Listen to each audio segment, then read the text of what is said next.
Welcome to the program. Today we will meet a young artist, David Popa, who will share us what he has learned about our creative God. Welcome, David. It's really nice to have you here. Super nice to be here. Thank you. It's gonna be wonderful to hear an artist's view of God and faith and everything that you have learned.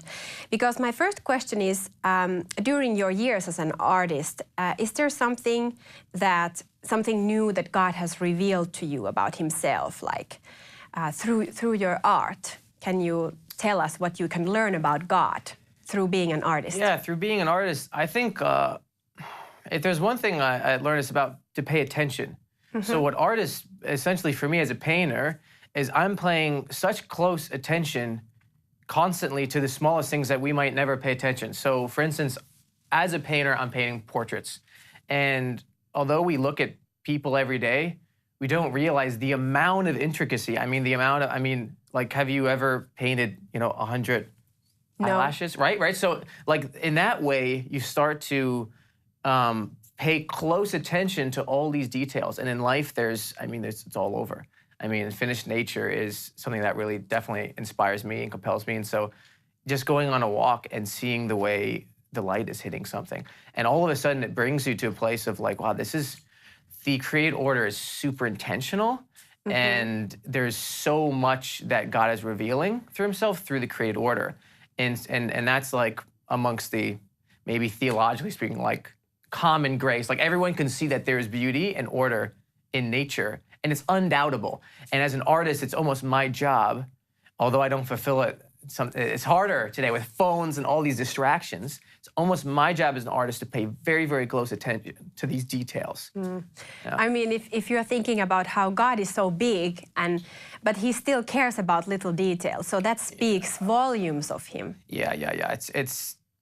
It's just really incredible. And then to take that a step further, it's like that in Scripture, right? He cares even about the small birds, the sparrows. Like, how much more is he going to care about you? And so, and you can go like one step behind that. He cares about, like I was mentioning eyelashes because like, what is the purpose of eyelash or eyebrows? Like one day I thought about that. I was like, why on earth do we have eyebrows? Like this is like the kind of care, the aesthetic care for us to have eyebrows, like it does something aesthetically, right? And so these kind of details, like why is there color? Like what is the point of color? And these things just seem like extra things. These are just like things that have no maybe inherent value, right? But is just like glory and beauty, and that. And that has like no specific end or goal, because as people, we're just always, what's the end goal here? What is the end goal? And beauty in life and God's created order doesn't necessarily have an end goal. Right, it's to glorify God, but it's just present. And I would like to live a life like that, just being present and noticing things. Wow. And that really talks about how beauty is important to God and creativity. Often we of course, we concentrate on grace, which is like the greatest gift we could ever have. Yes. But just, you see that side of God every day, that he just wants to create something just because it's beautiful. Yeah. I got goosebumps when you said that. It's just like that's so profound. That's like there's no, what is the purpose behind it? And there's so much that whether it's in church or whether it's in normal everyday life, we want to find like cause and effects. Like this happened, then this happened. Like now you have eyebrows. Why? I don't know. Like I don't know why we have. And or you're going on like for many Finnish people, I've been told, and I understand this now, being in the forest is that like the forest and the nature is for Finnish people is like their temple or that's like their church. And that really struck me. And recently, it's springtime and I'm going into the forest more and more, and like, well, why is that? Like, why are we being impacted on the depths of our soul and our spirit? We're being impacted by this beauty that really can't be explained. Why you like my wife, she loves open expansion of the ocean. Can you explain that? You can't explain it. Music, we're talking about visual arts, at least for me, but music can't really explain that. I don't believe scientists even have. Why we like certain colors, why. And this is just like the cherry on the top. And that's just speaks about intentionality. Wow. Yeah. Tell us something a little bit more about your work. You already said that you make portraits, and you are inspired by Finnish nature, which of course recently, all of us Finns really love you because of that. But tell us a little bit more about what you do. So I guess I'll rewind a little bit back to maybe my background, and I know we'll talk about my family, but briefly, so my father's an artist, and he taught me painting at a very young age. And so I've been in this sort of studio setting, doing painting since I was 4 or 5 years old. And so throughout that time, as I was painting, I was building up my skills, but I was doing a lot of other things. I loved sports. I love the outdoors. I love nature.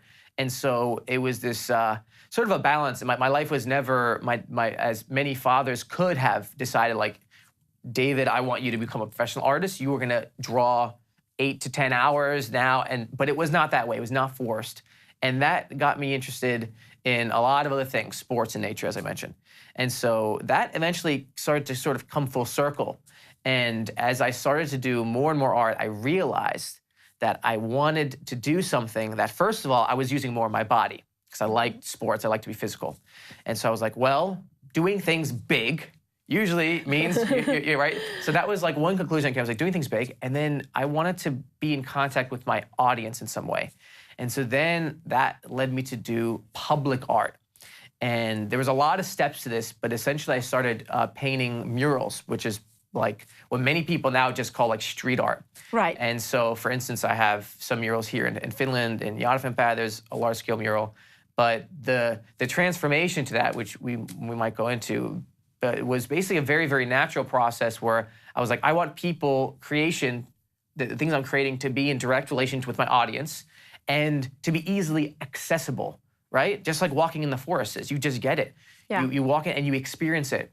And public art for me, painting really large and painting in public areas, came in direct contact with people. I was able to be physical, and I just really enjoyed it and loved it.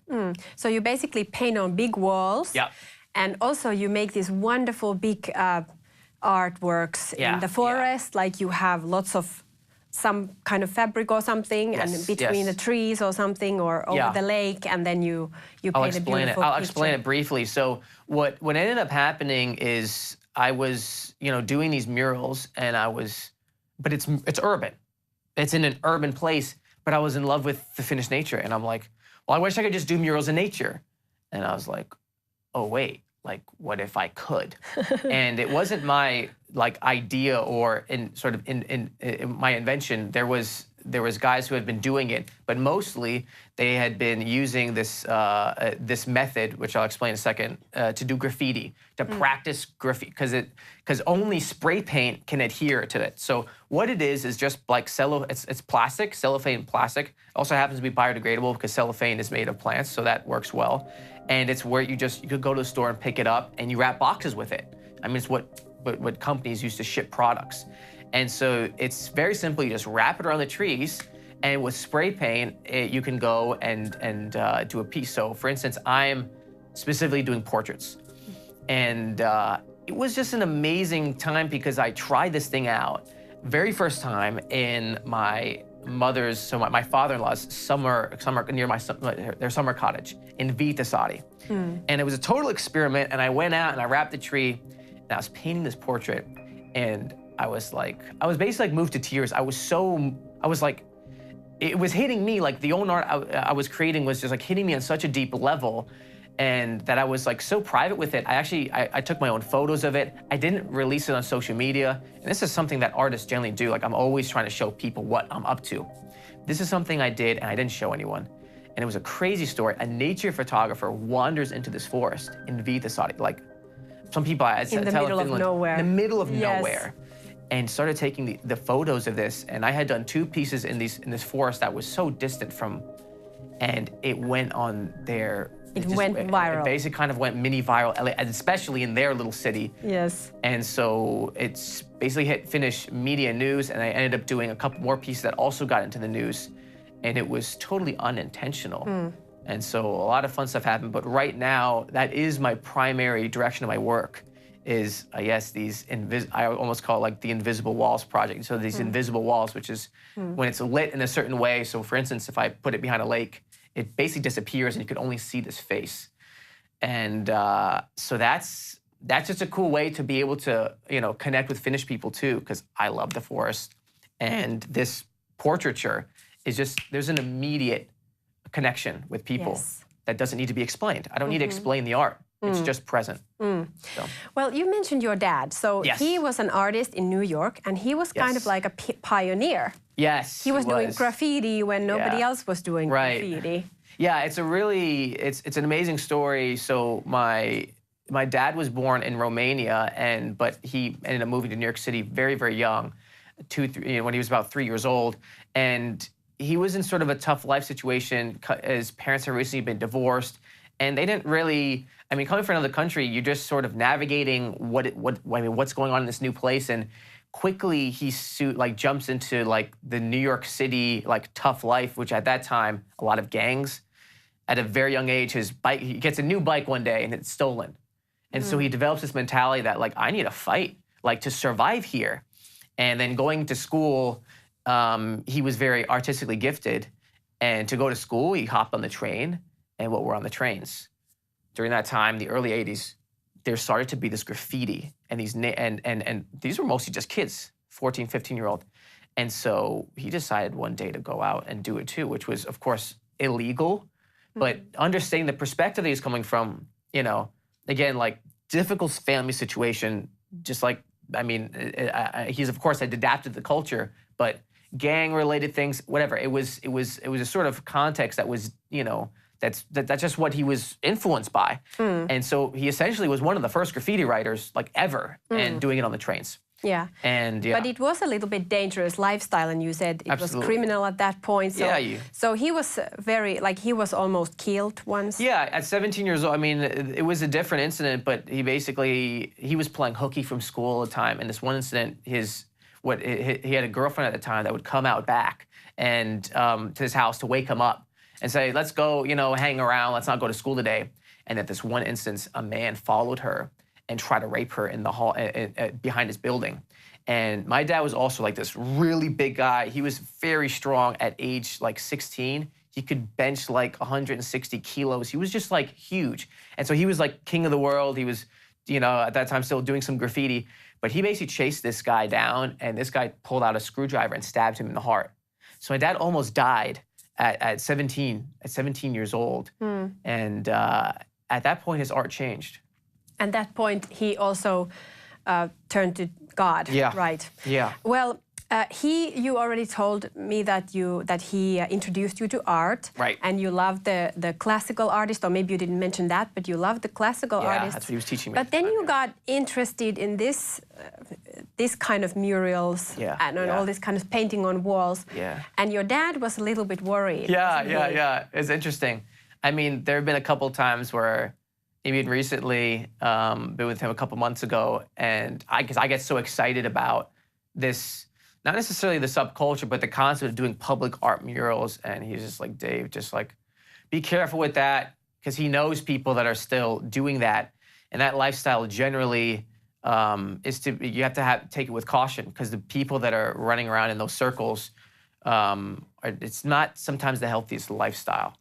And so, But what you want to bring to that, you don't want to take the lifestyle, you are just doing the art, and you want to go and talk to these people. So can you tell us something about how you were painting in America on the walls, and how you met people with the gospel even? Yeah, for instance, it was very interesting. When I just started, I was looking for a wall to paint on, and there was this one wall near my college. So this is when I'm around 2021, I started doing these murals, and this one wall that happened to be one of the only legal walls for guys to come, normally guys who did graffiti. But I came there, and I was my practice was classical art. My dad was teaching me classical art. I was at a college that was had almost a classical basis for their teaching structure, and I started painting God coming down, like the Sistine Chapel, images like Michelangelo would do. And so it was very interesting, because it was totally it was a polar opposite to what was being presented there, which is just pure graffiti and sometimes profanity and the things of that nature. And really interesting things would happen because people would come at the wall, people that, again, involved in that subculture, whether they were drinking, doing drugs, that back wall, which was pretty sketchy looking, kind of like weird looking, they like to hang out there. And there were a number of occasions where I'm there painting and individuals come and we start talking about the piece I'm painting and we started talking about Christ. Yeah. That's wonderful because that's what you want. You want to meet people through your art. Yes. But a little bit more about your background, I mean your family background, because there's even more something interesting. Your grandfather survived the genocide of Armenians. Great-grandfather, because he was Armenian. And then your grandparents were ballet dancers. But there's a lot of drama in your background. Yeah, there's a lot of drama, a lot of to come to this point, so to be sort of, I guess, a quote-unquote first-generation believer, a Christian, to be raised under a Christian household, there's so much sort of garbage that had to go through from generation to generation, so much heartache and so much pain and suffering that I guess my testimony as a Christian is that of like, well, my testimony is also that of my fathers, of my grandfathers, and down the line. And my family's history, as you go down, is sort of mysterious. It's very interesting. Only like my grandmother really knows these stories, but it hurts her to talk about it. And so at pieces, we sort of get these little hints and pieces of like, so how did, our great-grandfather survive? And could you imagine, only a couple weeks ago, she ended up sharing, well, he was very beautiful looking, and he basically went in as a girl. And there was because he was a little boy at that point, time. And he was able to survive because all the boys were getting shaved, and they let him have long hair, and he survived only because he got thrown in with the girls. I mean, these amazing stories. But you can see like God's hand carrying your family to the point where you can be the first generation Christian, born and raised Christian. And what do you think about when you see this guidance and how God has brought your family this far? And now, you're here and you can be his vessel. Yeah, it's really amazing. A friend of mine put it really well back at college. So I went to a Christian university, and a friend of mine, who I guess has some sort of prophetic gift. One day we were on a trip on a bus, and he falls asleep and he wakes up and he's like, weird, I had this dream that it's almost like there was a battlefield and you're standing there alone and you have no idea what's behind you, but behind you are just like a battlefield, like the end of a battlefield, just complete like devastation, but you have no idea what came before you in order for you to stand confident moving forward. And I would say that put it really well and through a picture, and maybe one day I'll do a painting of it, right? Yeah, you should, because it's your testimony. It sort of is it will glorify God. Yeah. But so tell me a little bit about the process when you are creating. You mentioned that because your grandparents were ballet dancers, you even you listen to music, you dance a little while you paint, you like to talk to people. Can you explain a little bit, how does the process go? Where do you get the idea, and how does the big work of art then comes to it's very like intuitive, and that's where I like give glory to God in that sense, where I will have an idea, and a lot of times it's funny. My wife, like I'll say, she says, honey, so what are you painting today at, let's say, in the forest? And I said, this is what I'm painting today, and then she comes and she's like, that's not, and it'll be something completely different. And I'm like, and I will literally change the entire concept on the spot. And a lot of it is, and because that's what I think great, I mean, so in that way, I feel like I'm led and directly inspired to completely change a concept around. And as I said, since I played sports my life, to be able to move and physically be alive as I paint. And you can get a groove because with the spray can, you have to always shake it. So it's sort of like a beat. I'm constantly shaking a can, spraying, and so it becomes this really kind of electrifying, fun thing. And if I'm doing it in a public location, it's often kind of funny.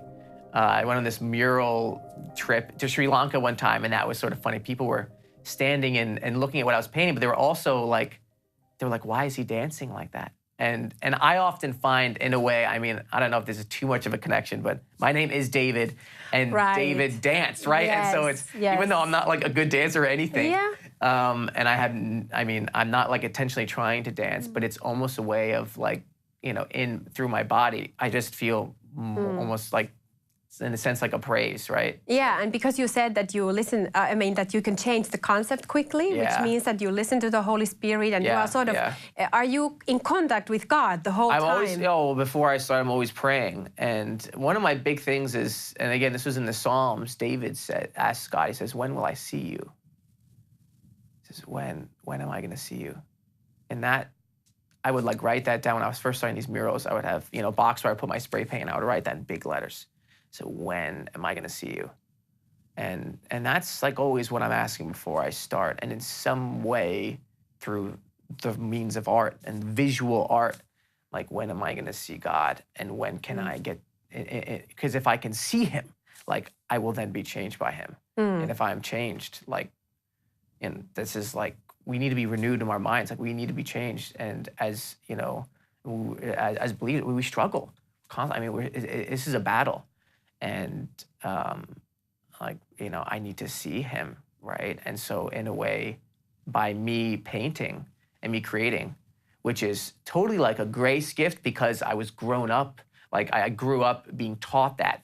And so painting is not something that's even too difficult for me. It's like so natural, and it's not something I can sort of take ownership. Like it's not something I try to be really good at. I was naturally good at it. I inherited stuff from my father. I was taught at a young age. And so it's just like a gift. So whatever comes at the end doesn't feel like it doesn't even feel like I did it.